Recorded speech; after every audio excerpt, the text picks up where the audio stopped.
नमस्कार। योग परिचय के 10वें अभ्यास सत्र में आप सबका हार्दिक स्वागत है। आइए इस अभ्यास सत्र का आरंभ हम प्रार्थना से करेंगे। प्रार्थना के लिए किसी भी ध्यानात्मक आसन में बैठ जाइए। सुखासन, अर्ध पद्मासन व पद्मासन। आंखों को कोमलता से बंद करेंगे। दोनों हाथों को नमस्कार मुद्रा में जोड़िए। एक बार ओम का उच्चारण, तत्पश्चात प्रार्थना।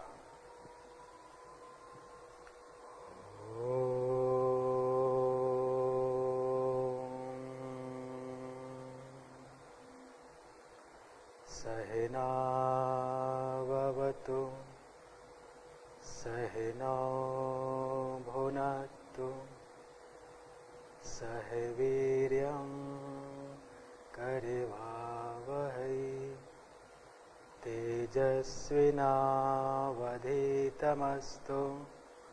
मा विद्विषावहै।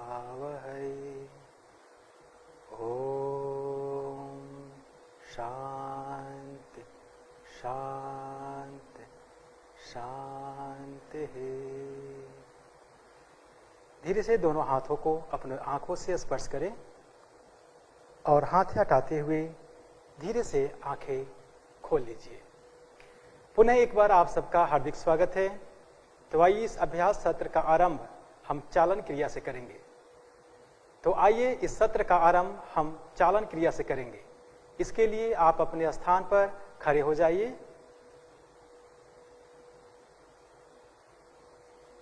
पैरों में 2 इंच का अंतर करें। शरीर को शिथिल करें, आंखें बंद करें। वह चालन क्रिया के अभ्यास के लिए अपने मन व शरीर को तैयार करें। अब आंखें खोलेंगे। चालन क्रिया के अभ्यास के लिए सबसे पहले आप अपने दोनों हाथों को कमर पर रखिए। 4 अंगुली बाहर की तरफ, अंगूठे अंदर की तरफ। पहला अभ्यास गर्दन की क्रिया का, गर्दन को आगे व पीछे झुकाने का अभ्यास। श्वास भरें व श्वास छोड़ते हुए गर्दन को ठुड्डी की तरफ झुकाने का अभ्यास करें। श्वास भरते हुए गर्दन को पीछे ले जाएं। श्वास छोड़ते हुए गर्दन को आगे लाएं। श्वास भरते हुए गर्दन को पुनः पीछे ले जाइए और अब श्वास छोड़ते हुए मध्य में आ जाएं। अगला अभ्यास गर्दन को बाईं व दाईं ओर झुकाने का अभ्यास। श्वास छोड़ते हुए गर्दन को दाहिनी तरफ झुकाइए। श्वास भरते हुए मध्य में आइए। श्वास छोड़ते हुए बाईं तरफ झुकाइए। श्वास भरते हुए मध्य में आइए। श्वास छोड़ते हुए दाईं तरफ जाइए। श्वास भरते हुए मध्य में आइए। श्वास छोड़ते हुए बाईं तरफ जाइए। श्वास भरते हुए मध्य में आ जाइए। अगला क्रिया गर्दन को बाएं व दाएं मोड़ने का अभ्यास। श्वास भरें। श्वास छोड़ते हुए गर्दन को दाहिनी तरफ ले जाइए। श्वास भरते हुए मध्य में आए। श्वास छोड़ते हुए बाईं तरफ जाए। और इस क्रिया का गर्दन के ऊपर क्या प्रभाव हो रहा है उसे महसूस करें। पुनः इसी क्रिया को एक बार और दोहराएं। श्वास भरें, श्वास छोड़ें। श्वास भरें, श्वास छोड़ें। अब श्वास भरते हुए मध्य में आए। श्वास छोड़ दीजिए। अगला अभ्यास गर्दन को गोलाकार घुमाने का अभ्यास। श्वास छोड़ते हुए ठुड्डी को कंठकूप से लगाएं। श्वास भरते हुए घड़ी की सुई की दिशा में गर्दन को घुमाइए। श्वास छोड़ते हुए ठुड्डी को कंठकूप से लगाएं। एक बार इसी क्रिया को पुनः दोहराएं।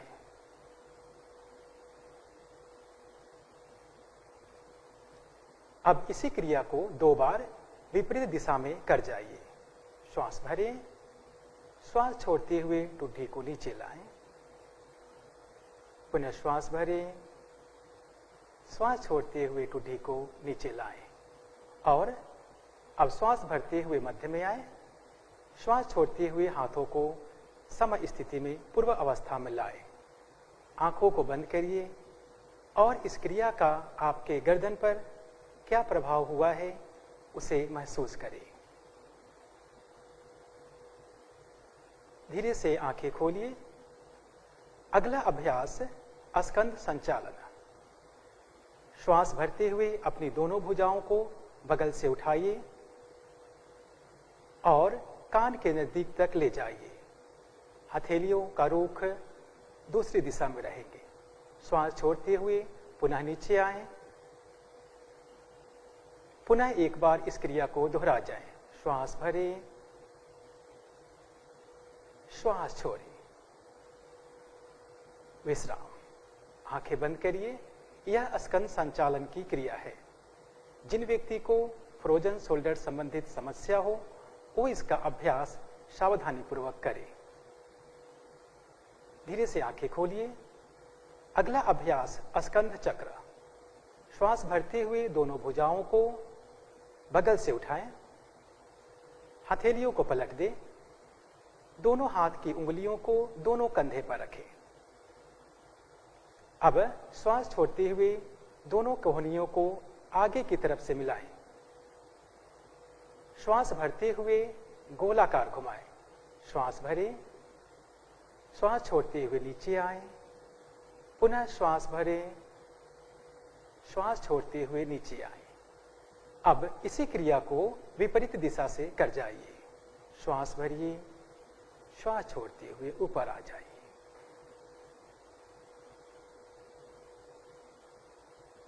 विश्राम। हाथों को खोलिए और पूर्व की स्थिति में आ जाइए। आंखें बंद करेंगे। यह स्कंद संचालन का क्रिया था। इस क्रिया का आपके स्कंद के ऊपर क्या प्रभाव हुआ है इसे महसूस करें। इससे हमारा स्कंद लचीला होता है। धीरे से आंखें खोलें। अगला अभ्यास कटी चालन।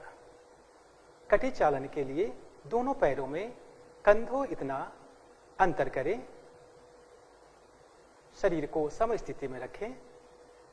श्वास भरते हुए दोनों हाथों को सामने की तरफ से उठाएं, हथेलियों का रुख आमने सामने रहेगी। पुनः एक बार श्वास भरें, श्वास छोड़ते हुए दाहिनी तरफ मुड़ें।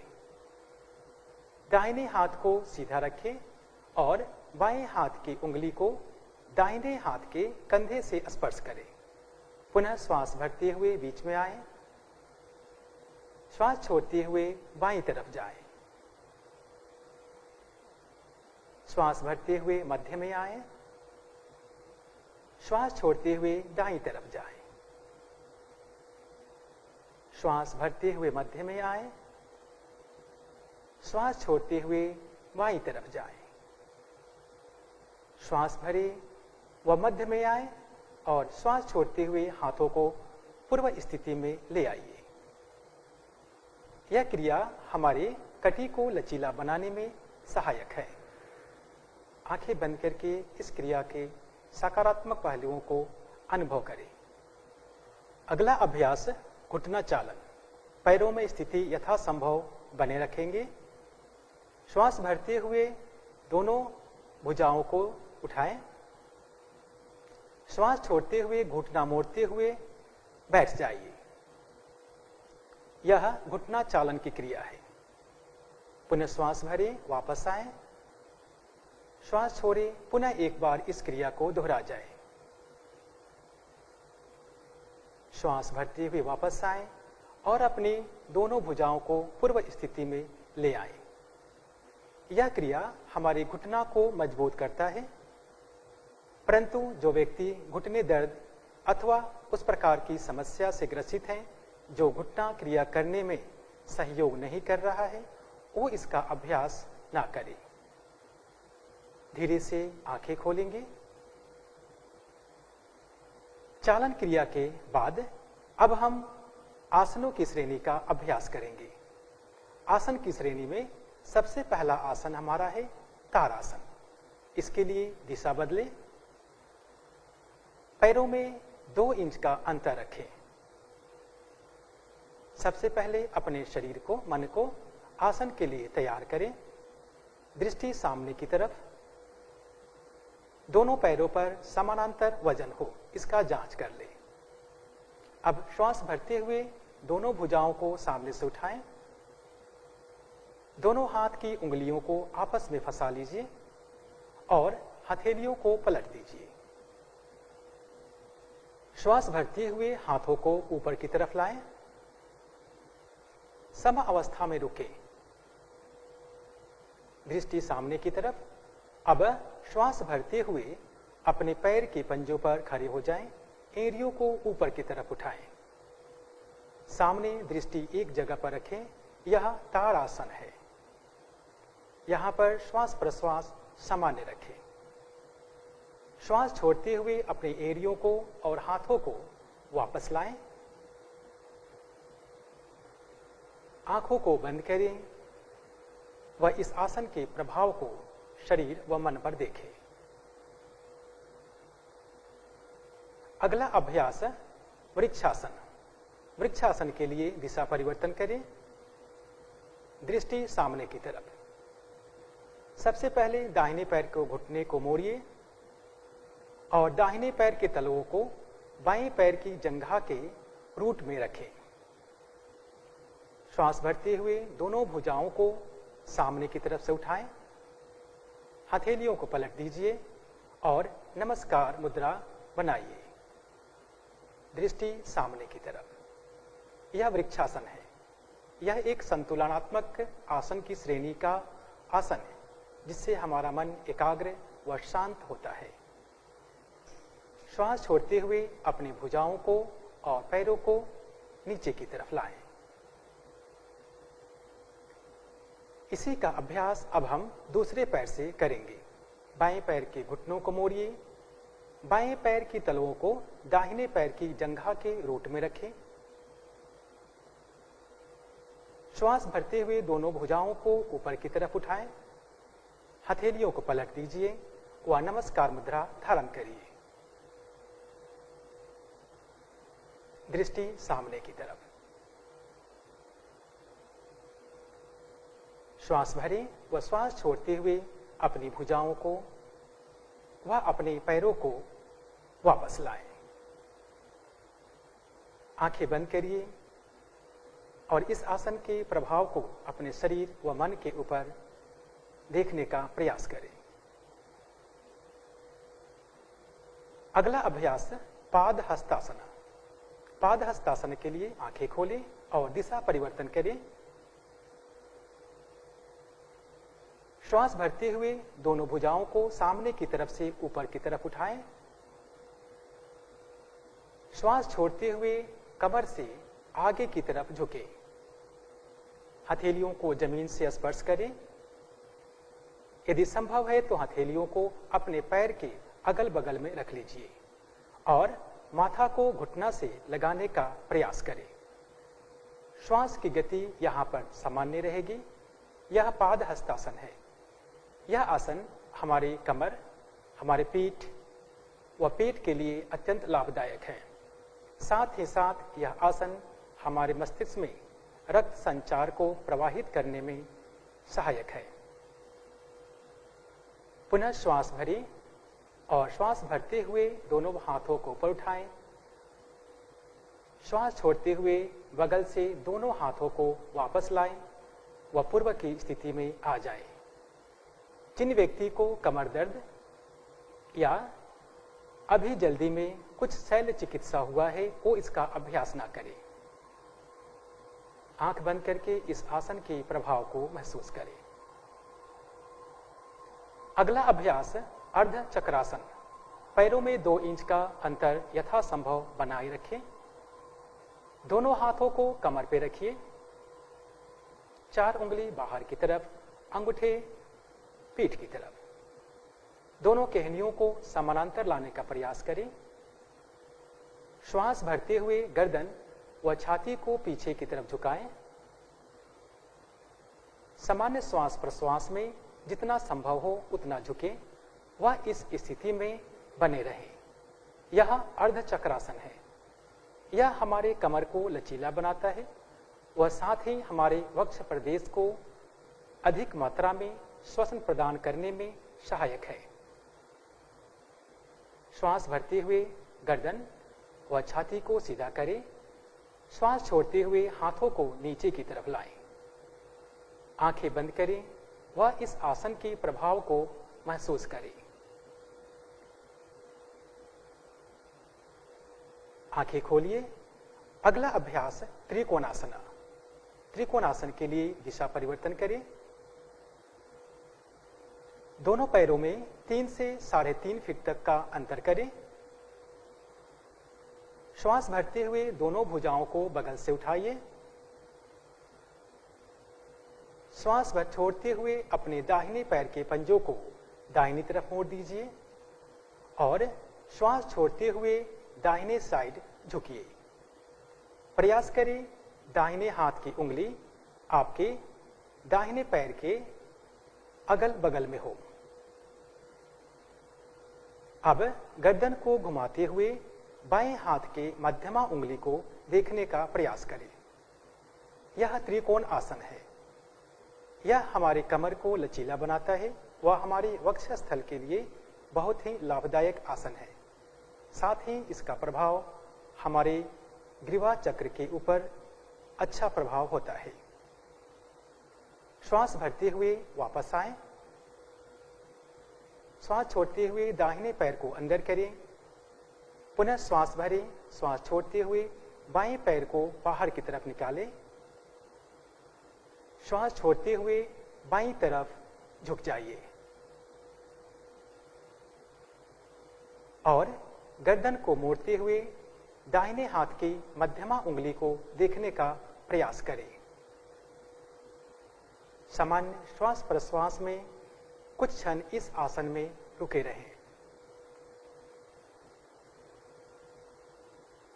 पुनः श्वास भरें। श्वास भरते हुए वापस आएं।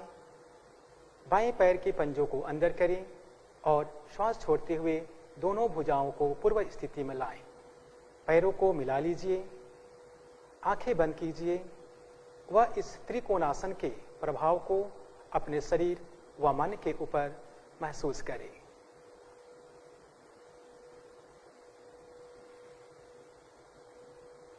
त्रिकोणासन के बाद अब हम बैठने वाले आसन का अभ्यास करेंगे। इसके लिए आप अपने स्थान पर बैठ जाइए। बैठने वाले आसन में सबसे पहले हम विश्राम आसन का अभ्यास करेंगे। इसके लिए दोनों हाथों को कमर के पीछे रखें। दोनों पैरों में कुछ इंच का अंतर करें।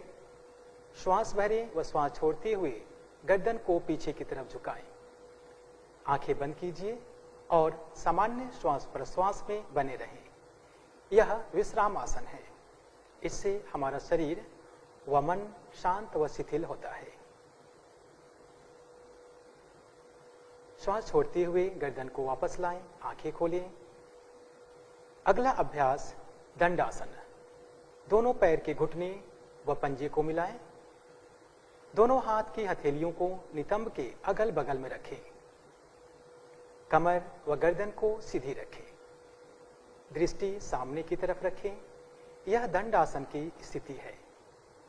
यह आसन हमारे शरीर के निचले हिस्से को प्रभावित करता है, जिससे वहां पर रक्त संचार अच्छी तरह से संचालित हो पाता है। अब हम भद्रासन का अभ्यास करेंगे। इसके लिए दोनों पैर के घुटनों को मोड़ते हुए तलवों को आपस में मिलाएं।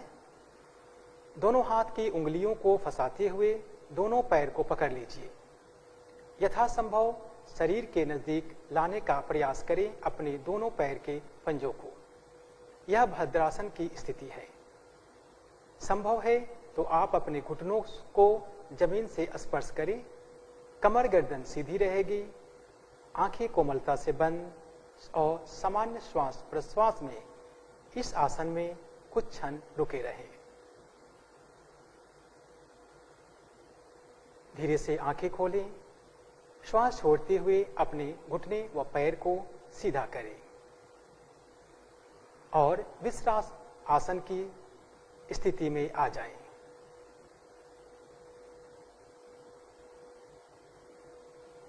पुनः अब विश्राम आसन से वापस आएंगे।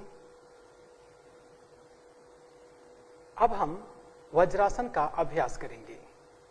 इसके लिए आप अपने दाहिने पैर के पंजों को, घुटनों को मोड़िए और दाहिने पैर के पंजे को दाहिने नितंब के नीचे रखें। इसी प्रकार से बाएं पैर को भी मोड़िए व बाएं पैर के पंजे को बाएं नितंब के नीचे रखें। दोनों पैर के अंगूठे आपस में स्पर्श होता हुआ हो और पंजों के बीच में बैठ जाइए।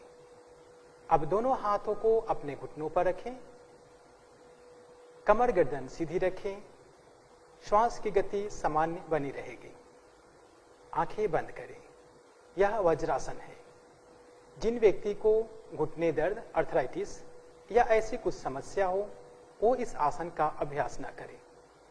यह आसन हमारे घुटनों को मजबूत बनाता है व साथ ही साथ हमारे पाचन तंत्र के लिए एक महत्वपूर्ण आसन है। धीरे से आंखें खोलें। वज्रासन में ही अब हम अर्ध उष्ट्रासन का अभ्यास करेंगे। इसके लिए आप अपने घुटने पर खड़े हो जाइए। घुटने व पंजों में कुछ इंच का अंतर करें। दोनों हाथों को अपने नितंब के पीछे रखें। उंगलियां नीचे की तरफ रहेगी। दोनों केहनियों को समानांतर करें। श्वास भरें व श्वास छोड़ते हुए कमर व पीठ से पीछे झुके। सामान्य श्वास प्रश्वास में यहां बने रहें। यह अर्ध उष्ट्रासन की स्थिति है। श्वास छोड़ते हुए गर्दन व वक्षस्थल को सीधा करें और पुनः वज्रासन में बैठ जाएं।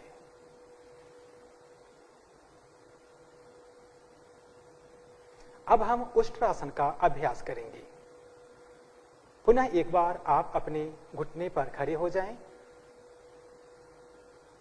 घुटने व पंजों में कुछ इंच की दूरी बनाए रखें।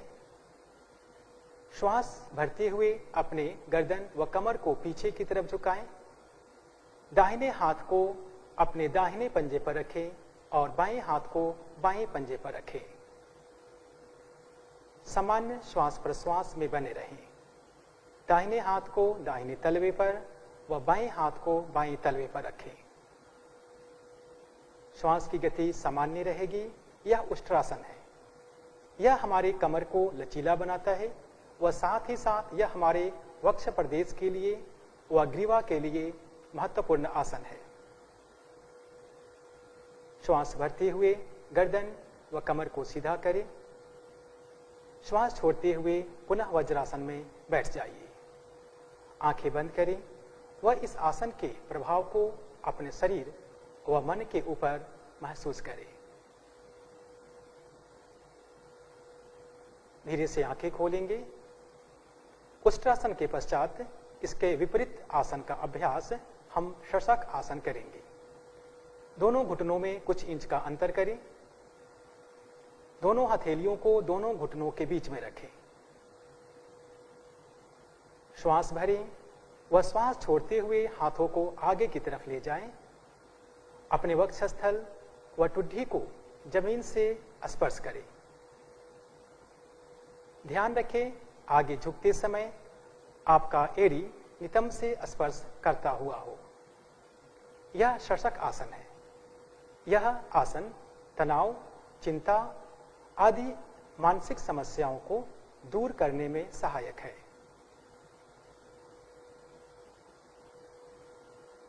श्वास भरते हुए धीरे से वापस आ जाएं। दोनों पैर के घुटनों को मिलाइए और वज्रासन में बैठ जाइए। आंखें बंद करें। धीरे से आंखें खोलिए। अगला अभ्यास है उत्तान मंडूक आसन। सांस भरते हुए दोनों हाथों को ऊपर की तरफ उठाएं। श्वास छोड़ते हुए दाहिने हाथ की हथेली को बाएं कंधे पर व बाएं हाथ की हथेली को दाहिने कंधे पर रखें और यहाँ पर सामान्य श्वास प्रश्वास में बने रहे। यह उत्तान मंडूक आसन है। यह आसन हमारे वक्षस्थल के लिए एक प्रमुख आसन की श्रेणी में आता है। श्वास छोड़ते हुए पुनः अपने हाथों को वापस लाएं। दोनों हाथों को घुटने पर लाएं और वज्रासन में बैठ जाएं। आंखें बंद करें व इस आसन के प्रभाव को महसूस करें। अब हम वक्रासन का अभ्यास करेंगे। इसके लिए दंडासन में आए।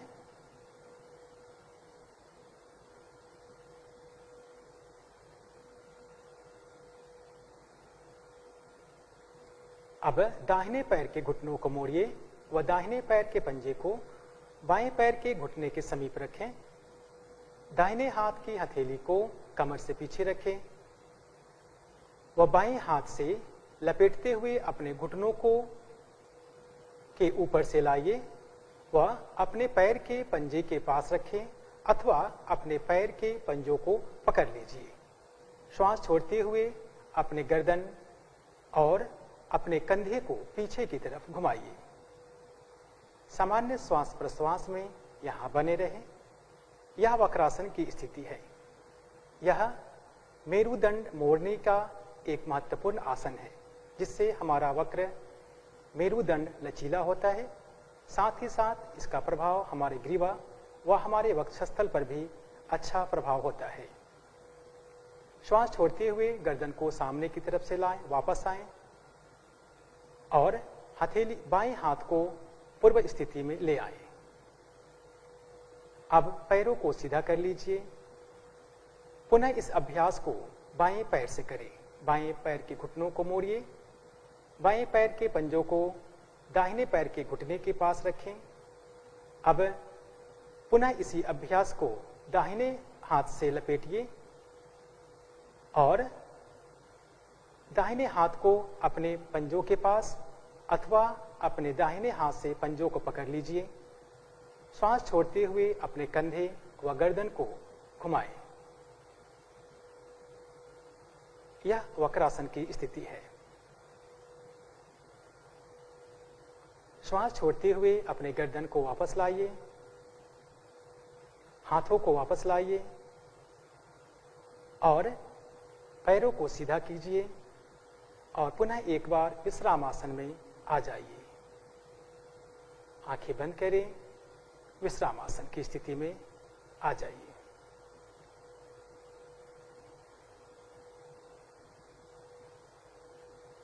आंखें खोलें और गर्दन को सीधा करें।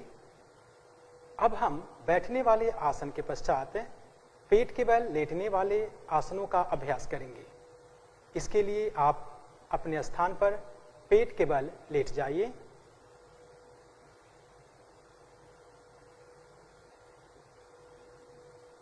दोनों पैरों में कुछ इंच का अंतर करें। दोनों पैर की उंगलियां बाहर की तरफ एरिया आमने सामने रहेगी। बाईं हथेली के ऊपर दाहिने हाथ की हथेली को रखें व अपनी गर्दन को बाईं व दाईं ओर रख दें। पेट के बल लेटने वाले आसनों में सबसे पहला आसन मकर आसन है। इस आसन में विश्राम करते हैं। यह आसन हमारे शरीर व मन को शांत व शिथिल करने में सहायक है। आंखें बंद रहेगी। सामान्य श्वास प्रश्वास। दोनों पैर की पंजों को मिलाएं, गर्दन को सीधा करें। अगला अभ्यास भुजंग आसन। दोनों हाथों को सामने की तरफ खिंचाव दीजिए। टुड्डी जमीन पर लगाकर रखेंगे। पैर व घुटने आपस में मिले रहेंगे। अब श्वास छोड़ते हुए अपने हथेलियों को अपने वक्षस्थल के पास लाएं। ध्यान रहे आपका हथेली केहूनी वक्षस्थल से स्पर्श करता हुआ हो। चिन्ह को जमीन से स्पर्श करें। श्वास भरते हुए अपने चिन्ह और अपने छाती को ऊपर की तरफ उठाएं। प्रयास करें नाभि तक अपने शरीर को उठाएं।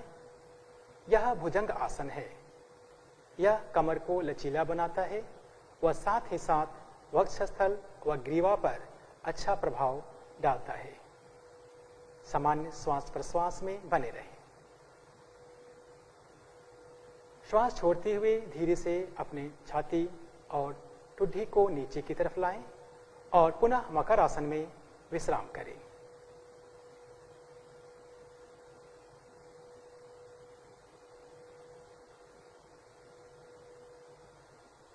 मकर आसन के बाद अब हम शलभासन का अभ्यास करेंगे। इसके लिए दोनों पैर को पुनः एक बार मिलाइए। दोनों हाथों को एक बार सामने की तरफ फिर से खिंचाव दें।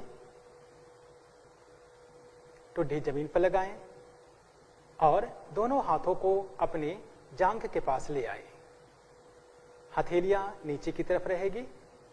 ठुड्डी जमीन से स्पर्श करता हुआ पैर के घुटने व पंजे आपस में मिले रहेंगे। श्वास भरते हुए अपने दोनों पैरों को यथासंभव ऊपर की तरफ उठाने का प्रयास करें। यह शलभासन की स्थिति है। इससे हमारा कमर लचीला होता है व साथ ही साथ यह साइटिका जैसे बीमारी को प्रबंधन करने में सहायक है। श्वास छोड़ते हुए धीरे से वापस आएं और पुनः एक बार मकर आसन में लेट जाएं।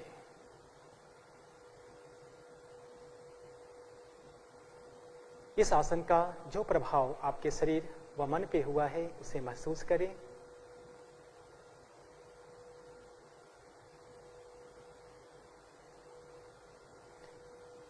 अभी हमने पेट के बल लेटने वाले आसनों का अभ्यास किया, जिसमें भुजंगासन व शलभासन। अब हम पीठ के बल लेटने वाले आसनों का अभ्यास करेंगे। पैरों को मिलाएं व दाईं या बाईं करवट लेते हुए पीठ के बल लेट जाइए।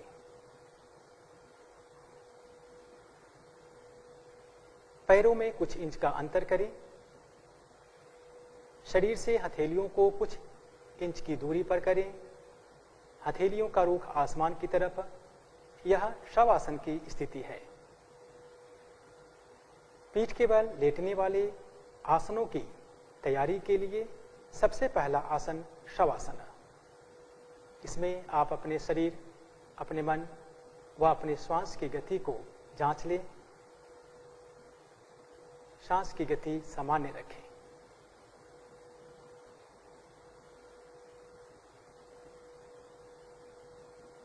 धीरे से आंखें खोलें, पैरों को मिलाएं। पीठ के बल लेटने वाले आसनों में सबसे पहला आसन सेतुबंध आसन। श्वास भरते हुए अपने दोनों पैर के घुटनों को मोड़िए और अपने नितंब के पास लाएं। श्वास छोड़ दीजिए और दोनों हाथ से अपने दोनों पैर के गुल्फ को पकड़ लीजिए। श्वास भरते हुए अपने कमर को ऊपर की तरफ उठाएं और यहां पर सामान्य श्वास प्रश्वास में बने रहें। यह सेतुबंध आसन है। यह आसन हमारे शरीर के लचीला बनाता है, कमर को लचीला बनाता है व साथ ही साथ वक्षस्थल व हमारे ग्रीवा के लिए महत्वपूर्ण आसन है।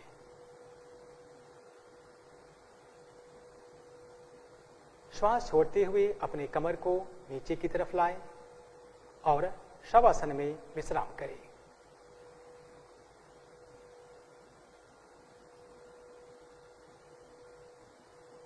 इस आसन का आकार एक सेतु की तरह होता है, इसलिए इसे सेतुबंध आसन कहा जाता है। अगला अभ्यास की तैयार करेंगे। पुनः दोनों पैर के पंजे को मिलाएं, घुटनों को मिलाएं। अगला अभ्यास उत्तान पद आसन। हथेलियां यथासंभव बनी रहेगी, अर्थात जमीन की तरफ। दोनों पैर के पंजे व घुटनों को मिलाएं। श्वास भरते हुए अपने दोनों पैर को बिना घुटना मोड़े हुए 30 डिग्री के एंगल पर उठाएं। सामान्य श्वास प्रश्वास में यहां बने रहें। यह उत्तान पाद आसन है। यह आसन हमारे पैर व हमारे पेट के लिए महत्वपूर्ण आसन है। श्वास छोड़ते हुए धीरे धीरे अपने पैरों को वापस लाएं व शवासन में विश्राम करें। अगला अभ्यास अर्ध हलासन। अर्ध हलासन के लिए दोनों पैरों को मिलाइए। हथेलियां जमीन से स्पर्श करते रहेंगे। श्वास भरते हुए अपने दोनों पैर को 90 डिग्री पर उठाएं। ध्यान रहे आपके घुटने ना मुड़े। यह अर्ध हलासन की स्थिति है। सामान्य श्वास प्रश्वास में बने रहें। श्वास छोड़ते हुए धीरे धीरे अपने पैरों को नीचे की तरफ लाएं। किसी प्रकार की झटका ना दें और शवासन में विश्राम करें। यह आसन उच्च रक्तचाप के व्यक्तियों के लिए बहुत ही लाभदायक है।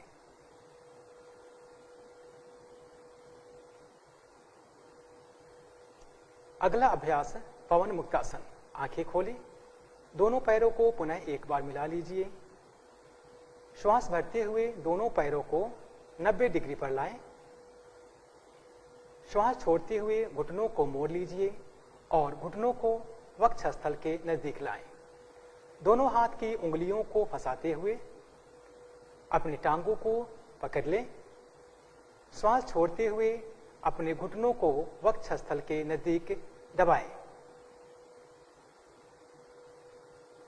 पुनः श्वास भरें व श्वास छोड़ते हुए अपनी गर्दन को ऊपर की तरफ उठाइए और प्रयास करें आपका चिन्ह व नाक दोनों घुटनों के मध्य में आ जाए। यह पवन मुक्तासन है।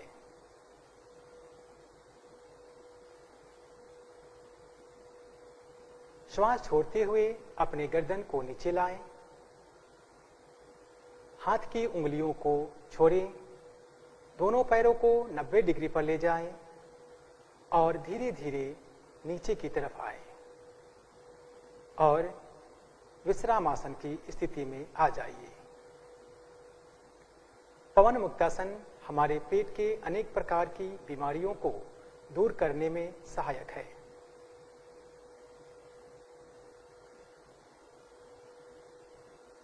शवासन। दोनों पैरों में कुछ इंच का अंतर करें। हथेलियों का रुख आसमान की तरफ। हथेलियां शरीर से कुछ इंच की दूरी पर रहेगी। गर्दन सीधी। सामान्य श्वास प्रश्वास व शवासन का अभ्यास। अभी तक जो भी आपने चालन क्रिया व आसनों का अभ्यास किया है उन सबको शवासन में विश्राम होता हुआ महसूस करें।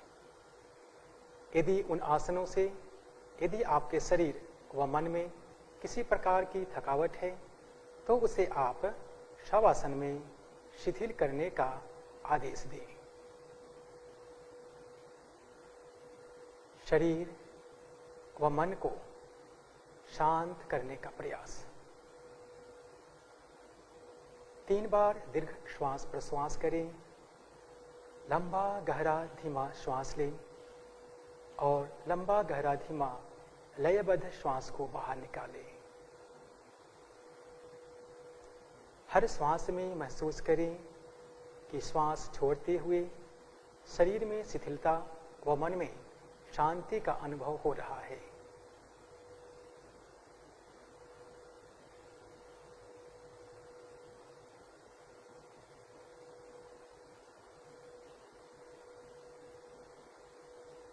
यदि सांस की गति तेज चल रही है तो उसे धीमा करने का प्रयास करें।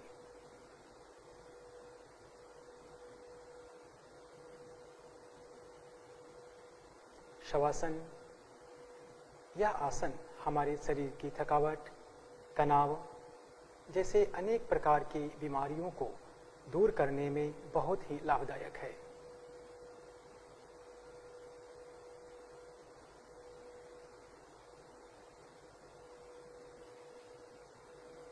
सामान्य श्वास प्रश्वास, किसी प्रकार की श्वास में तेजी या धीमापन नहीं करना है।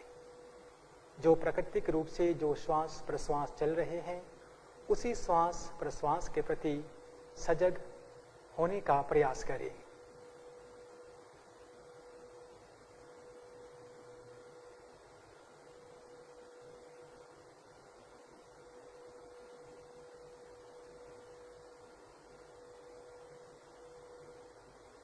पुनः 3 बार दीर्घ श्वास प्रश्वास करें।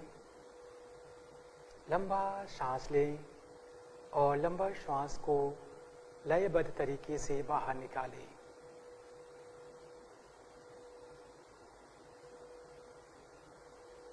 लंबा गहरा धीमा श्वास प्रश्वास 3 बार के बाद अपने पैर की उंगलियों व हाथ की उंगलियों में हलचल करें।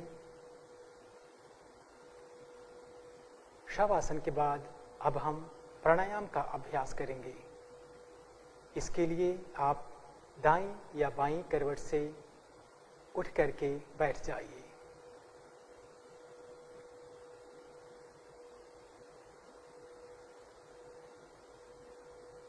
किसी भी ध्यानात्मक आसन में सुखासन, अर्ध पद्मासन व पद्मासन जो भी संभव हो उस आसन में बैठें। दोनों हाथों को अपने घुटने के ऊपर ही रखें। कमर गर्दन सीधी करें।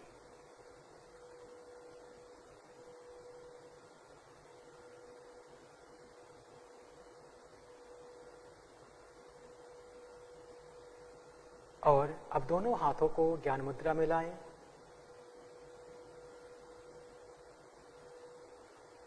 सामान्य श्वास प्रश्वास। प्राणायाम की श्रेणी में सबसे पहले हम कपालभाति का अभ्यास करेंगे। इसके लिए कमर गर्दन सीधी करें, श्वास भरें व श्वास छोड़ते हुए अपने पेट की मांसपेशियों को अंदर की तरफ खिंचाव दें, जहां पर एक स्टॉक लगना चाहिए। यह 1 सेकंड में 1 स्टॉक या 1 सेकंड में 2 स्टॉक भी कर सकते हैं, परंतु यहां पर हम 2 चक्रों का अभ्यास करेंगे। 1 चक्र में हम 20 बार कपालभाति क्रिया का अभ्यास करेंगे। इसके लिए तैयार हो। लंबा श्वास भरें, श्वास को बाहर निकालें और कपालभाति को शुरू करें।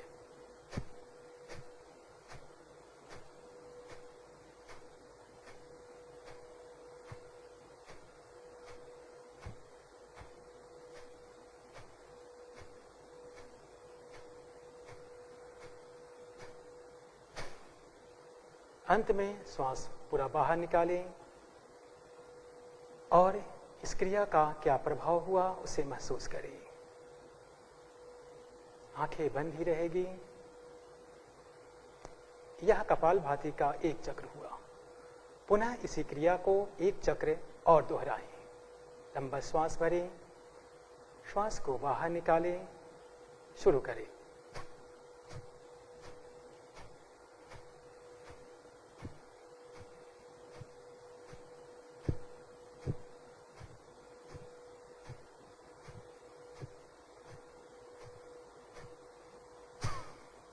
अंत में लंबा श्वास को बाहर निकालें। पूरे फेफड़े की श्वास को बाहर निकालकर खाली करें और सामान्य श्वास प्रश्वास में इस क्रिया के प्रभाव को महसूस करें। कपालभाति क्रिया जैसा कि नाम से ही जाना जाता है, यह हमारे कपाल के लिए महत्वपूर्ण क्रिया है। साथ ही साथ यह हमारे उदर के लिए भी काफी अच्छा क्रिया माना गया है। कपालभाति प्राणायाम के बाद अगला अभ्यास हम अनुलोम विलोम प्राणायाम का करेंगे। बाएं हाथ ज्ञान मुद्रा में बनाए रखें और दाहिने हाथ से नासाग्र व प्राणायाम मुद्रा बनाएं। दाहिने हाथ के अंगूठे से दाहिने नासारंध्र को बंद करें। बाईं नासारंध्र से सर्वप्रथम श्वास को बाहर निकालें। पुनः बाईं नासारंध्र से धीरे धीरे श्वास को भरें। बाईं नासारंध्र को बंद करें व दाएं नासारंध्र से धीरे धीरे श्वास को बाहर निकालें अर्थात प्रश्वास करें। पुनः दाईं नासारंध्र से ही श्वास भरें। वह श्वास लयबद्ध और गहरा होना चाहिए। दाईं नासारंध्र को बंद करें व बाईं नासारंध्र से धीरे से श्वास को बाहर निकालें। यह अनुलोम विलोम प्राणायाम का एक चक्र हुआ। ऐसे 4 चक्रों का एक बार पुनः अभ्यास करें। अनुलोम विलोम प्राणायाम की श्रेणी में एक उच्च श्रेणी का प्राणायाम है। यह हमारे शरीर की नस व नाड़ियों को शुद्ध करता है, मन को एकाग्र करता है और मन को शांत करने में सहायक है।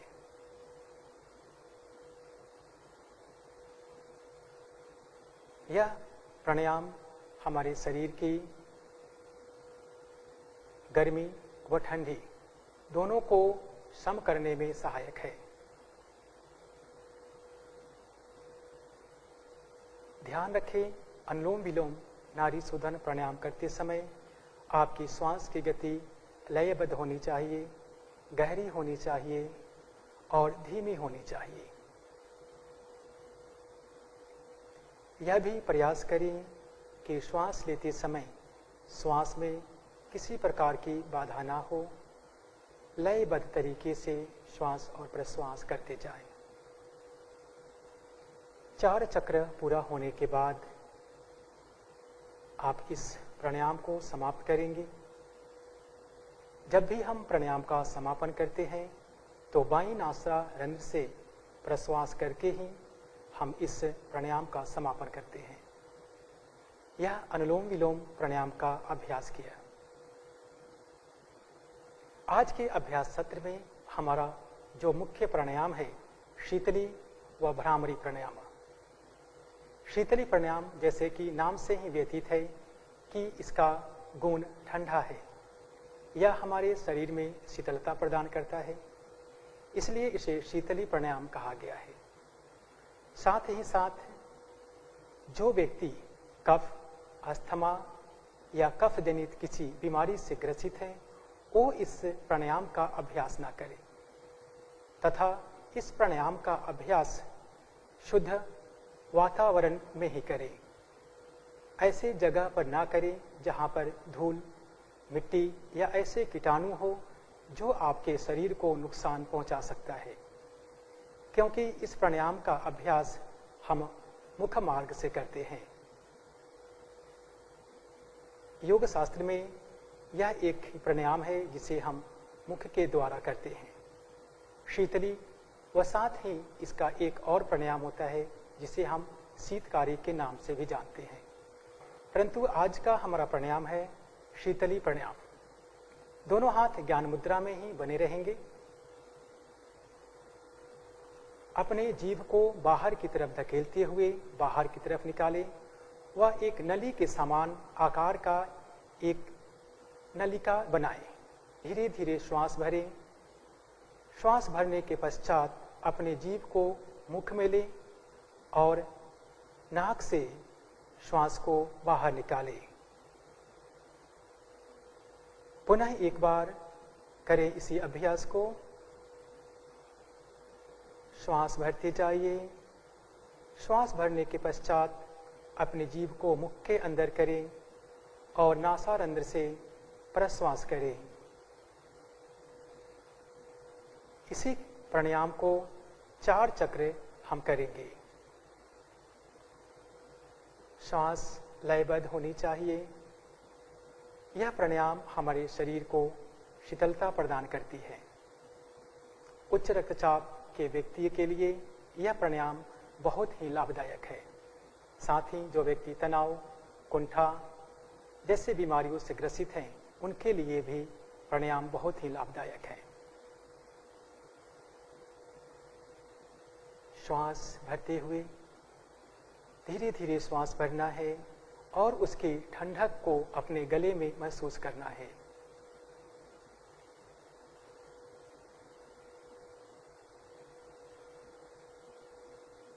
श्वास भरते समय शी शी की आवाज आनी चाहिए, इसका भी ध्यान रखें। 4 चक्र के पश्चात इस प्राणायाम का समापन करेंगे और इस प्राणायाम के करने से आपके शरीर में जो शीतलता आई है उसे अनुभव करें, उसे महसूस करें।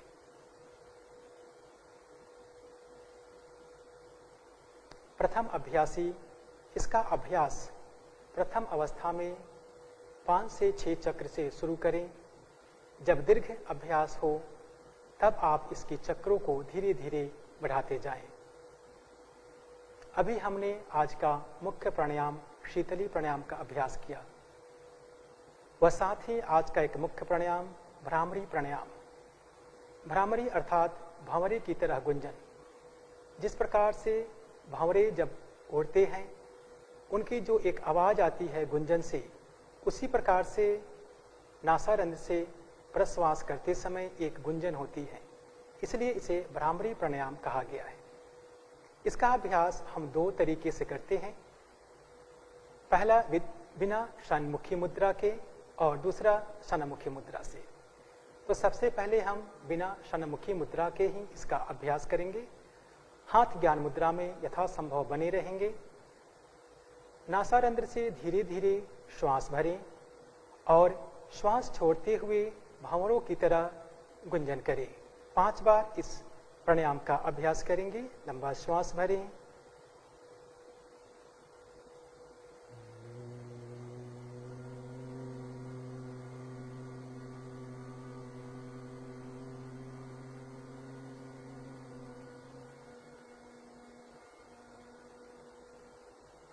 पुनः श्वास भरें,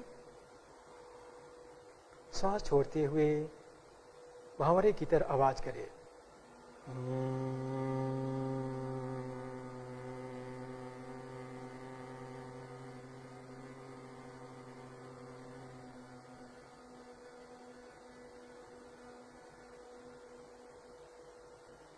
पुनः श्वास भरें,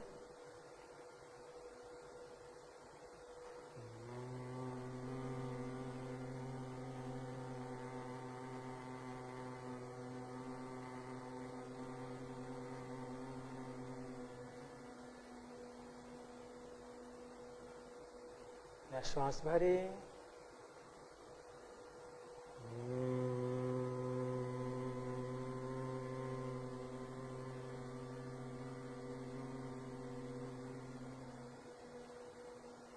एक बार और कर जाएं। धीमा श्वास भरिए,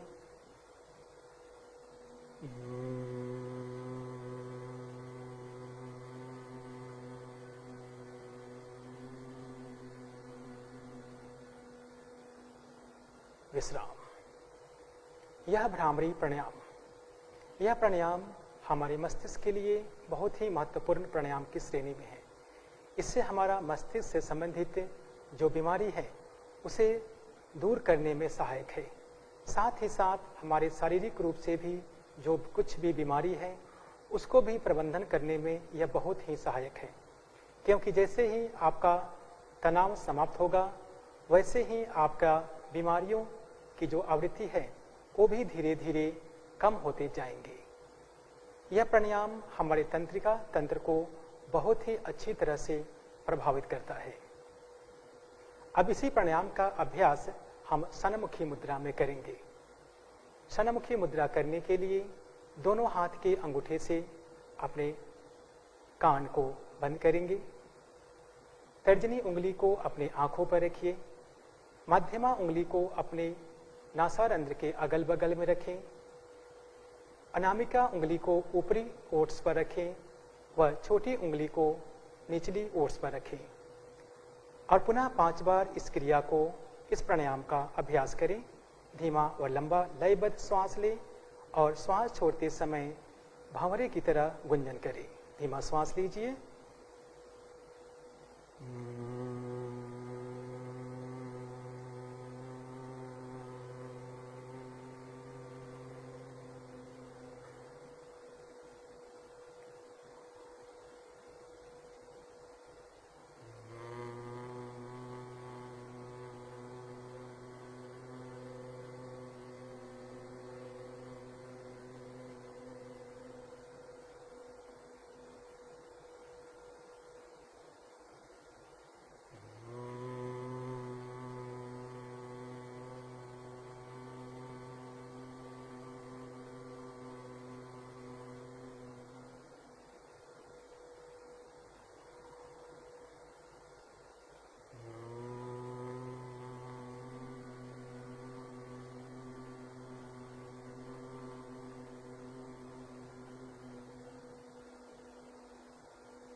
धीरे से वापस आ जाइए और दोनों हाथों को ज्ञान मुद्रा में रखिए। इस प्राणायाम का अभ्यास आपके मस्तिष्क में जो हुआ है उसे महसूस करें। यह हमारे मस्तिष्क को शांत व शिथिल किया है। मन में जो तनाव थे वो सब समाप्त हो चुके हैं। शरीर में स्थिरता व मन में एक शांतिपन का अनुभव हो रहा है।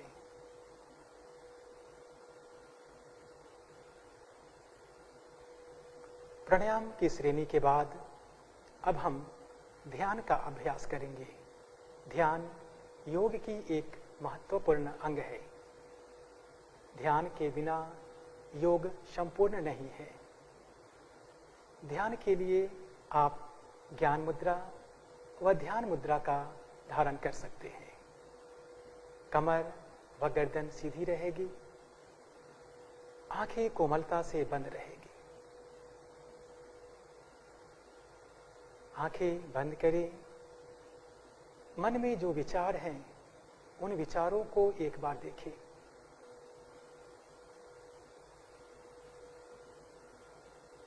अब उन विचारों से धीरे धीरे अपने चित्त को हटाने का प्रयास करें और प्रयास करें कि अपने चित्त को एक जगह पर, एक स्थान पर केंद्रित करें। सर्वप्रथम आप अपने चित्त को अपने श्वास व प्रश्वास की गति पर केंद्रित करें। अपने चित्त को अपनी नासारंध्र के ऊपर केंद्रित करें, जहां से श्वास व प्रश्वास का आवागमन हो रहा है। हर एक श्वास और प्रश्वास के प्रति सजग रहें, उन्हें देखें, उन्हें महसूस करें कि किस प्रकार से श्वास हमारे शरीर में आ रही है और किस प्रकार से वह शरीर से बाहर जा रही है। ऐसा अनुभव करें, जब भी श्वास शरीर में आ रही है, हमारे शरीर में एक ऊर्जा, एक सकारात्मक विचार का प्रवाह हो रहा है। जब भी श्वास शरीर से बाहर निकल रही है, हमारे शरीर से नकारात्मक विचार, नकारात्मक ऊर्जा, उन सब को बाहर निकाल रही है।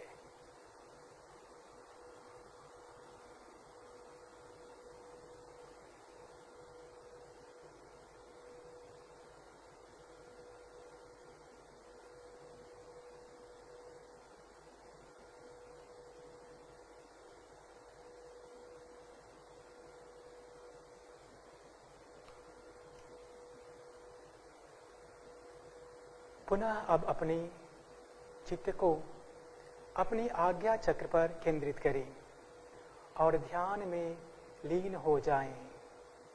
ध्यान मन को एकाग्र करता है, मन को शांत करता है, मानसिक रूप से जो समस्या है उन सबको समाप्त करने में सहायक है। निर्विचार होते हुए ध्यान में लीन है। मन शांत और शांत हो रहा है। शांत हो चुका है। अब सामान्य श्वास प्रश्वास पर ध्यान को केंद्रित कीजिए और मन ही मन संकल्प धारण कीजिए। हमें अपने मन को हमेशा संतुलित रखना है। इसमें ही हमारा आत्मविकास समाया है। मैं स्वयं के प्रति, कुटुंब के प्रति, कार्य, समाज और विश्व के प्रति शांति, आनंद और स्वास्थ्य के प्रचार के लिए प्रतिबद्ध हूँ। मैं मानव मूल्यों को पालन करने के लिए प्रतिबद्ध हूँ और देश के विकास के लिए समर्पित हूँ। एवं इन कठिन परिस्थितियों में भी हमें एकजुट होकर रहना है।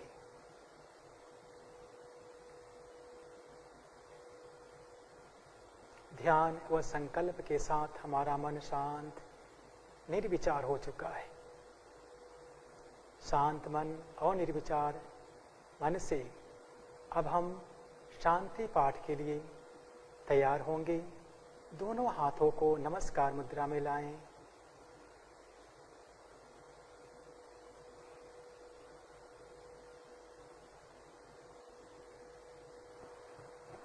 एक बार ओम का उच्चारण, तत्पश्चात शांति पाठ।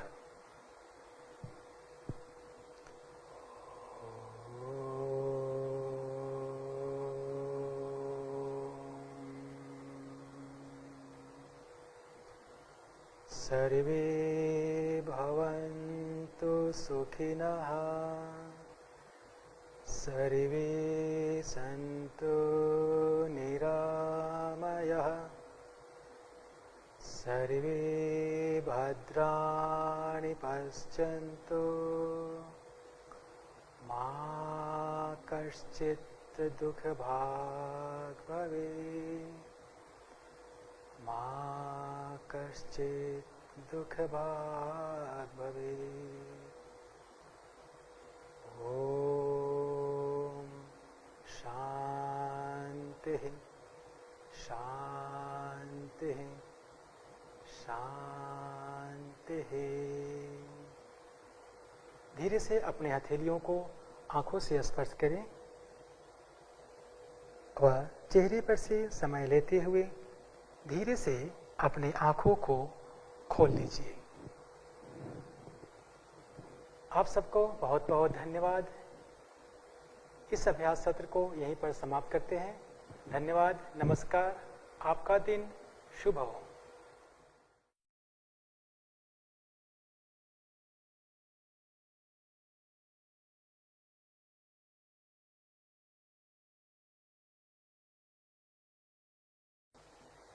नमस्कार। योग परिचय के 10वें व्याख्यान सत्र में आप सबका हार्दिक स्वागत है।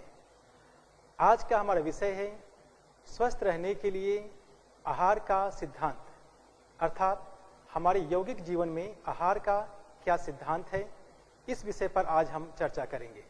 तो आइए चर्चा की शुरुआत हम प्रार्थना से करेंगे।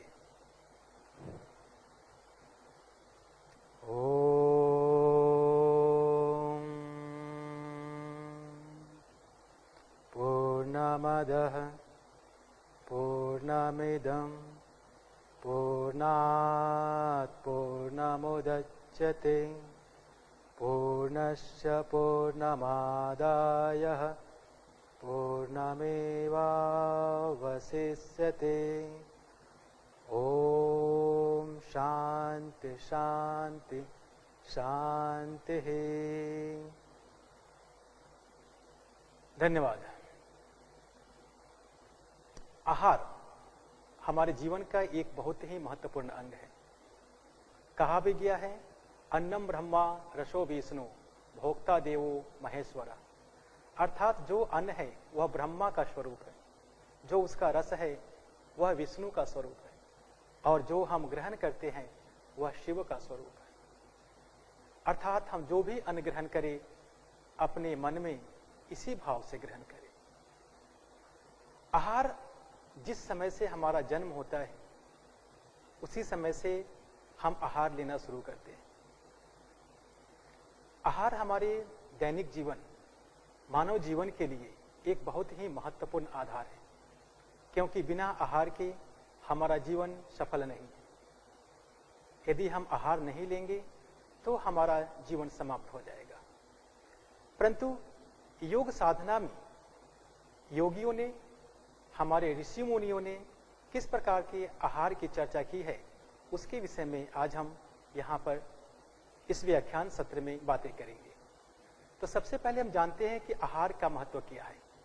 योग साधना को परिपूर्ण करने के लिए न केवल निरंतर अभ्यास की जरूरत है, वस्तुओं से वैराग्यता की आवश्यकता होती है, अपितु साधना पूर्ति में सहायक त्रय स्तंभों की भी पालन करना चाहिए। यह त्रय स्तंभ है आहार, निद्रा और ब्रह्मचर्य। सबसे पहले आहार की ही चर्चा की गई है। आहार की चर्चा करते हुए सर्वप्रथम यदि हम श्रीमद् भागवत गीता में देखें तो वहां पर बताया गया है युक्ताहारस्य विहारस्य युक्त चेष्टस्य कर्मसु युक्त स्वप्न बोधस्य योगो भवतु दुःखः, जिसका भोजन और आहार विहार युक्त है, कर्मों से किया हुआ प्रयास युक्त है, सोना और जागना युक्त है, उसके लिए योग दुख का नाश करने वाला है। अर्थात यहां पर भी सर्वप्रथम आहार के विषय में ही बताया गया है। इस प्रकार से यदि हम देखें तो हठ यौगिक के अनेक ग्रंथों में आहार को एक महत्वपूर्ण स्थान दिया गया है। श्रीमद् भागवत गीता, हठ योग, चरणदास कृत योग ग्रंथ, उस सब में बताया गया है कि यदि आपका आहार संयम नहीं है और तो हम जो योग साधना करने जा रहे हैं उसका पूर्ण फल हमें नहीं मिलेगा, पूर्ण लाभ नहीं मिलेगा। सभी ग्रंथों में सभी योग ऋषि मुनियों ने, योगियों ने इसकी चर्चा की गई है। हठ योग प्रदीपिका के अनुसार आहार कैसा होना चाहिए, इसके विषय में बताते हुए कहा गया है वह आहार जो सुसंदिग्ध हो, मधुर हो और भगवान को अर्पित कर अपने पूर्ण आहार का चतुर्थ कम खाएं, उसे मिता आहार कहा गया है। हठ योग प्रदीपिका में मिता आहार की चर्चा की गई है। वहीं पर यदि हम घिरण संहिता में देखें तो घिरण संहिता में बताया गया है कि वैसे आहार जो स्वच्छ, सुमधुर, स्निग्ध और सुरस द्रव्य से संतोष पूर्वक आधा पेट भरना है और आधा पेट को खाली रखना है। विद्वानों ने, ऋषि मुनियों ने इसे ही मिताहार कहा है। पेट के आधे भाग को अन्न से भरें, तीसरे भाग को जल से भरें और चौथे भाग को वायु के लिए खाली रखना चाहिए। ऐसी चर्चा घिरण संहिता में की गई है। परंतु घिरण संहिता और हठ योग प्रदीपिका के पश्चात यदि सर्वप्रथम यदि हम श्रीमद् भागवत गीता पर ही चर्चा करें तो श्रीमद् भागवत गीता में आहार की 3 श्रेणी बताई गई है। सात्विक आहार, राजसिक आहार और तामसिक आहार। सर्वप्रथम हम जानते हैं कि सात्विक आहार क्या है। सात्विक आहार वह भोजन जो आयु को बढ़ाने वाला, मन और बुद्धि को शुद्ध करने वाला, शरीर को स्वास्थ्य और शक्ति देने वाला, सुख और संतोष प्रदान करने वाला, रसयुक्त, चिकना और मन को स्थिर रखने वाले तथा हृदय को भाने वाले जो आहार हैं उसे ही सात्विक कहा गया है। यह भोजन शतोगुणी मनुष्य को प्रिय होती है। अर्थात यहाँ पर मनुष्य की भी 3 गुण बताए गए हैं, शत, रज और तम। जो साधक हैं उनके लिए यहाँ पर इस बात की चर्चा की गई है। अब यदि हम अगले क्रम में देखें, राजसिक आहार। राजसिक आहार क्या है? वैसे आहार जो कड़वा, खट्टा, नमकीन, अत्यधिक गरम, चटपटे, रूखे, जलन उत्पन्न करने वाले भोजन, जो रजोगुणी व्यक्ति हैं उनके लिए यह भोजन उत्तम कहा गया है।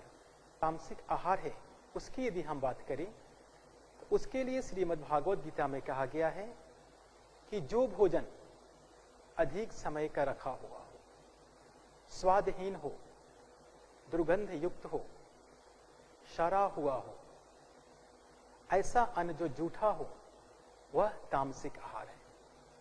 और यह तमोगुणी जो मनुष्य हैं उनको यह आहार प्रिय होता है।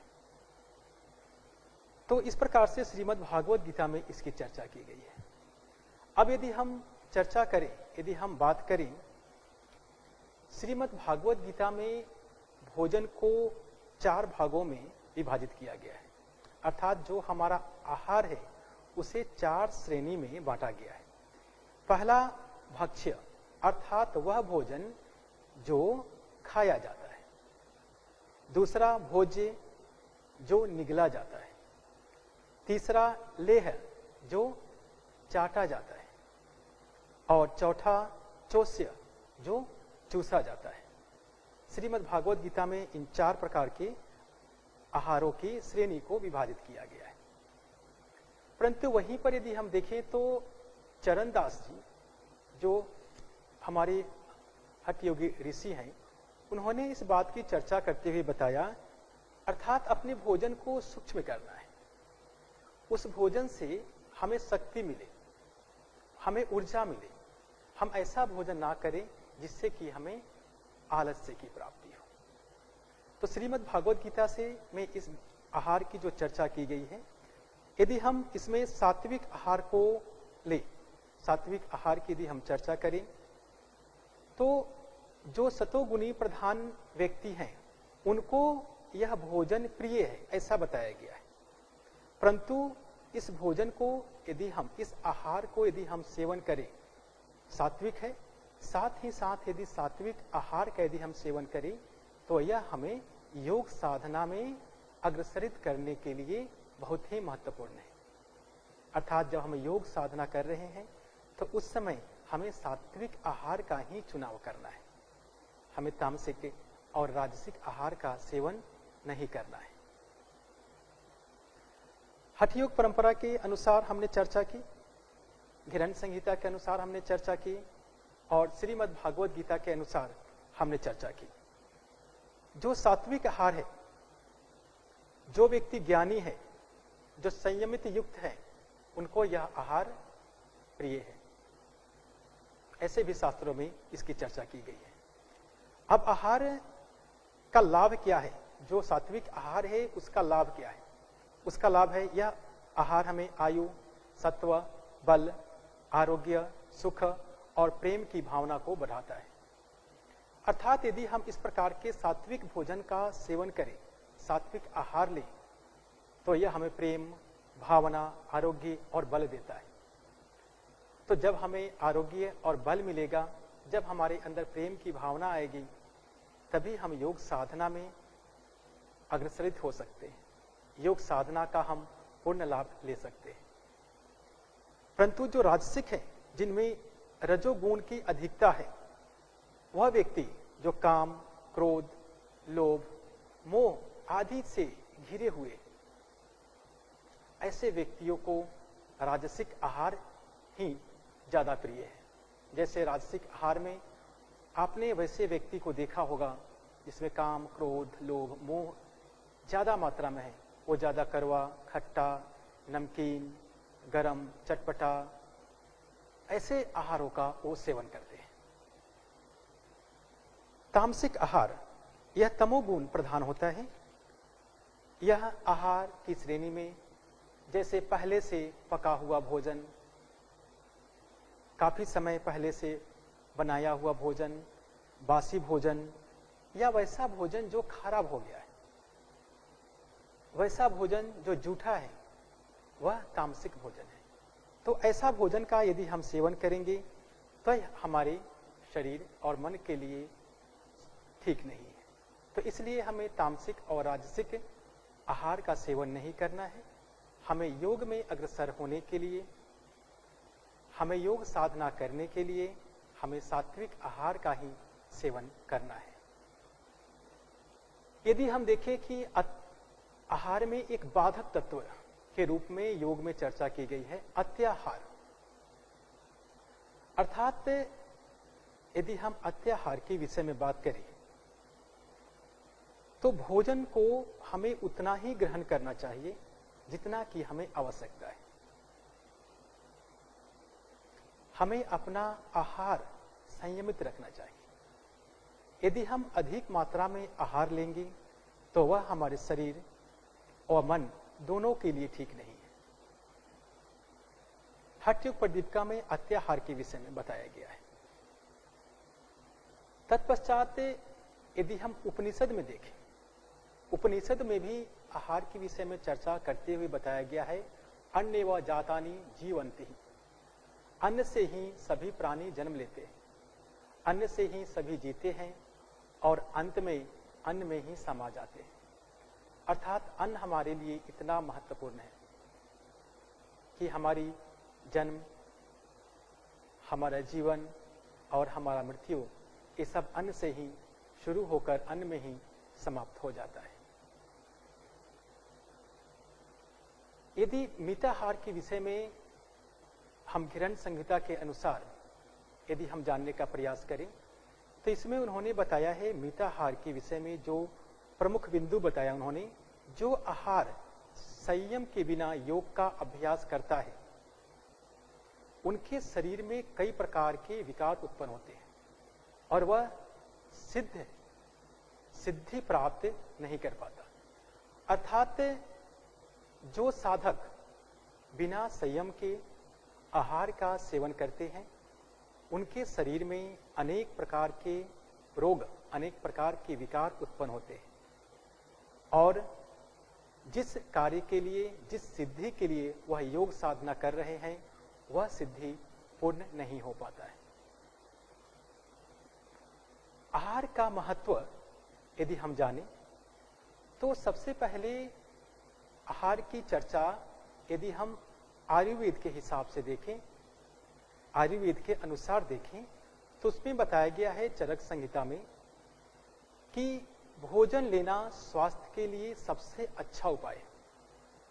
आयुर्वेद में भी चरक संहिता में उन्होंने स्पष्ट रूप से बताया कि भोजन लेना ही स्वास्थ्य के लिए सबसे उत्तम उपाय है, क्योंकि यदि हम अपने आहार को संयमित करें, यदि हम सात्विक आहार लें तो हम किसी भी विकार, किसी भी रोग से ग्रसित नहीं हो सकते और साथ ही साथ हमारा जो लक्ष्य है योग साधना का वो भी पूर्ण होगा अकॉर्डिंग टू हमारे घिरण संहिता, हठ योग प्रदीपिका और श्रीमद् भागवत गीता के अनुसार।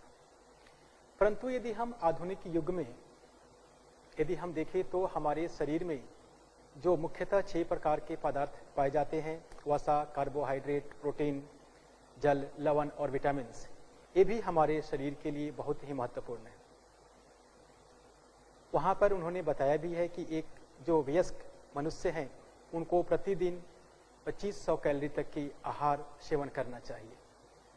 आधुनिक युग में जो हमारे डाइटिशियन हैं, आहारविद हैं, उन्होंने इस विषय में बताया गया है।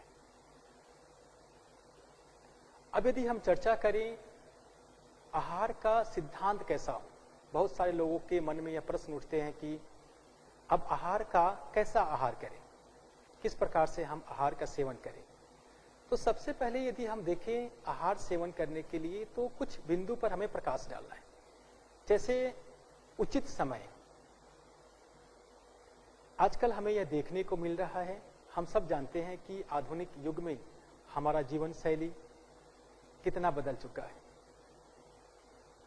हमारा जीवन शैली इतना बदल चुका है कि जो आहार हमारे जीवन का आधार है उस आहार के लिए भी हम समय नहीं दे पा रहे। तो इसलिए हमारा जो आहार सेवन करने का समय है वह एक महत्वपूर्ण स्थान रखता है, यानी सही समय पर हमें आहार ग्रहण करना है। आप एक समय निर्धारित करिए, जब आप सुबह के समय सुबह का नाश्ता करते हैं उसका समय निर्धारित करें, दोपहर के भोजन का समय निर्धारित करें और साय के समय का निर्धारित करें। परंतु हमारा जो जीवन शैली बदल गया है उसके वजह से हम सही समय पर आहार नहीं लेते हैं, जिसके कारण अनेक प्रकार के विकार उत्पन्न हो जाते हैं। कभी कभी ऐसा भी देखने को और सुनने को मिला है, बहुत सारे व्यक्ति साधक यह प्रश्न करते हैं कि मैं आहार में सभी महत्वपूर्ण वस्तुओं को ले रहा हूं, सभी महत्वपूर्ण पदार्थों को ले रहा हूं, सात्विक आहार भी ले रहा हूं, परंतु फिर भी हमारे शरीर में अनेक प्रकार के विकार क्यों आ रहे हैं। तो उसका उत्तर यही होगा कि वह आहार लेने का उनका समय सही नहीं है। वो सही समय पर अपने आहार का प्रबंधन नहीं कर पा रहे। तो इसलिए सर्वप्रथम आप अपने आहार को एक सही समय निर्धारित करें, तभी वह हमारे शरीर व मन के लिए अच्छा साबित हो सकता है। दूसरा, यदि हम मुख्य बिंदु देखें, स्वच्छ, अर्थात भोजन करने से पहले आप स्वच्छ होइए।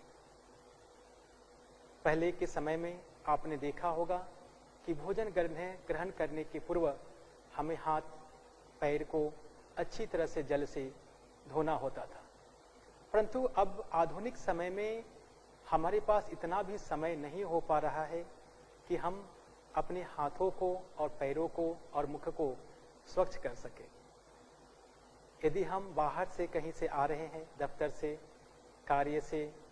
कार्यालय से, तो बिना हाथ धोए, बिना पैर धोए, बिना स्वच्छ हुए यदि आप भोजन ग्रहण करेंगे तो वह भोजन ग्रहण आपके शरीर में विकार उत्पन्न ही करेगा।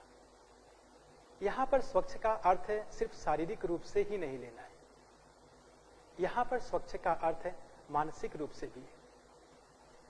क्योंकि यदि आप भोजन ग्रहण करने के समय आसन पर बैठे हैं, आप भोजन ग्रहण कर रहे हैं, आपने अपने शरीर को स्वच्छ कर लिया, परंतु यदि आपके मन में अनेक प्रकार के विचार हैं, उस समय आपके मन में क्रोध, ईर्ष्या या द्वेष है, तो वह आहार आपके शरीर में विकार उत्पन्न करेंगे। क्योंकि जो आहार हम ग्रहण कर रहे हैं वह भगवान शिव का स्वरूप है। तो इसलिए अपने मन को और शरीर को दोनों को स्वच्छ रखना है, तभी हमें आहार ग्रहण करना है। तत्पश्चात आसानी से पचने योग्य आहार का चुनाव करें। हर व्यक्ति यह जानता है, यह समझता है कि उसे कौन सा आहार सेवन नहीं करना है, परंतु फिर भी वह ऐसे आहार का सेवन कर लेता है जो पचने योग्य नहीं है। अपने शरीर के मंदाग्नि के अनुसार ही आहार का सेवन करें। जो आहार आराम से और सुगमता से पच जाए। शुद्ध भाव से बना हुआ आहार। यदि आप आहार बना रहे हैं, यदि आप अपने रसोई में भोजन पका रहे हैं, जो व्यक्ति भोजन पका रहे हैं, यदि उनका मन का भाव स्वच्छ नहीं है, वह श्रद्धापूर्वक उस आहार को नहीं पका रहे, उनके मन में द्वेष चल रहा है, उनके मन में अनेक प्रकार की लोभ है, तो वह पकाया हुआ आहार भी हमारे शरीर को विकार उत्पन्न करेगा, यह संभव हो सकता है। तो इसलिए जब भी आहार को बनाएं, जब भी भोजन पकाएं, शुद्ध मन भाव से, स्वच्छ मन भाव से भोजन को पकाएं, क्योंकि जो भोजन है वह ईश्वर का स्वरूप है, वह हमारे शरीर में जा रहा है। यदि शुद्ध भाव से पकाया हुआ भोजन हमारे शरीर में जाएगा, तभी तो वह हमारे शरीर के मांस, रक्त, मज्जा, मेद आदि को सही ढंग से सही समय पर विकसित कर पाएगा। उसके बाद यदि हम देखें तो हमारा आहार सुमधुर, स्निग्ध होना चाहिए। दूसरा, यदि हम बिंदु देखें, अगले बिंदु पर यदि हम प्रकाश डालें, तो यह कहा गया है कि जब आपको भूख लगे तभी आप आहार सेवन करें, क्योंकि बिना भूख लगे यदि आप आहार सेवन करेंगे तो जो पूर्व से जो आहार आपके आंतों में, आपके आहार नली में है, और पुनः फिर से एक बार हम बिना भूख लगे आहार सेवन करेंगे तो वह हमारे शरीर को और मन को दोनों को नुकसान करेगा। हमारे शरीर में अनेक प्रकार की बीमारियां हो सकती हैं, अपच हो सकता है, या ऐसे अनेक प्रकार की समस्याएं हो सकती है जो हमें शरीर व मन के लिए सही नहीं है। तो इस बात का चुनाव करना है, इस बात का ध्यान रखना है कि जब आपको भूख लगे तभी आप भोजन ग्रहण करें। भोजन ग्रहण करते समय आप यह समझ कर करें कि हम जो भी भोजन ग्रहण कर रहे हैं वह सब ईश्वर को समर्पित है। कहा भी गया है, जो अन्न है वह ब्रह्मा का स्वरूप है, जो उसमें से रस निकलता है वह विष्णु का स्वरूप है, और जो हम ग्रहण करते हैं वह शिव का स्वरूप है। अर्थात उसे एक शिव का प्रसाद समझकर ग्रहण करें। जीने के लिए आहार लें। जितना में हमारा जीवन चल जाए उतना ही आहार का सेवन करें। ज्यादा आहार का सेवन ना करें और उसे एक प्रसाद समझ करके भाव सेवन करें। आहार सेवन करते समय संतुष्टि भाव बहुत ही महत्वपूर्ण है। जो भी आहार आप ग्रहण कर रहे हैं उस आहार से संतुष्ट होना है कि हाँ, मैं जो भी आहार ग्रहण कर रहा हूं वह मन को भाने वाला है। हमें इतना आहार से, हम इतने भोजन से संतुष्ट हैं, हमें और भोजन की आवश्यकता नहीं है। जो भी मिल रहा है हम उसी में संतुष्ट हैं, हम उसी आहार का सेवन कर रहे हैं। तत्पश्चात आहार को आप औषधि भाव से देखें, क्योंकि यदि हम देखें तो हमारा आहार एक औषधि है। जैसे हम बीमार होने पर औषधियों का प्रयोग करते हैं, परंतु बीमार ना हो इसके लिए हम जो आहार का सेवन कर रहे हैं वह भी एक औषधि है। यदि आप बेमेल भोजन का सेवन करेंगे तो वह औषधि नहीं है, वह हमारे शरीर को नुकसान कर सकता है। तो औषधि के रूप में जाने और फिर उस आहार का सेवन करें। तो ये हमने आहार की कुछ मुख्य बिंदुओं पर चर्चा की है। अब यदि हम कुछ और आहार के विषय में बातें करें तो पुनः एक बार हम सारे चर्चा की, सारे व्याख्या की यदि हम मुख्य बिंदु पर आए तो संपूर्ण आहार जो हमारा है उसे हम ध्यान एकाग्र करके ही उस आहार को ग्रहण करें। आहार को खूब चबा कर खाएं, जल्दीबाजी बिल्कुल ना करें। आहार एकांत में बैठकर सेवन करें। तुरंत बाद आप किसी भी श्रम या कार्य में ना लगे। जैसे ही आप आहार समाप्त करते हैं उसके बाद हमें तुरंत किसी श्रम या कार्य में नहीं लगना है। जीने के लिए खाएं, खाने के लिए ना जिए। इस बात का हमेशा ध्यान रखें। आरोग्यता के लिए खाएं। समय हो तभी आप आहार का सेवन करें। अधिक मिर्च मसाला या ऐसे आहार का सेवन ना करें जो आपके शरीर व मन को नुकसान करता है। श्रीमद् भागवत गीता के अनुसार जो सात्विक आहार की चर्चा की गई है उसका चुनाव करें। जब आप सात्विक आहार का सेवन करेंगे तभी आप योग साधना में पूर्ण अपने लक्ष्य को प्राप्त कर सकते हैं। हठ योग और घेरंड संहिता के अनुसार जो आहार की चर्चा की गई है, जो मिताहार की चर्चा की गई है, आप उन आहार का ही सेवन करें। हम आज के व्याख्यान को यहीं पर समाप्त करते हैं। आप सबका पुनः एक बार बहुत बहुत धन्यवाद और नमस्कार।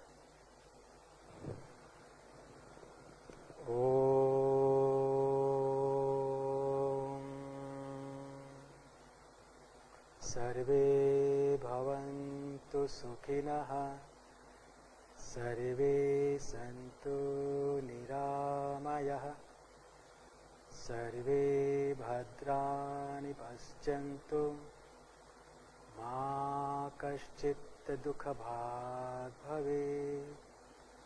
ओम शांति शांति शांति। धन्यवाद।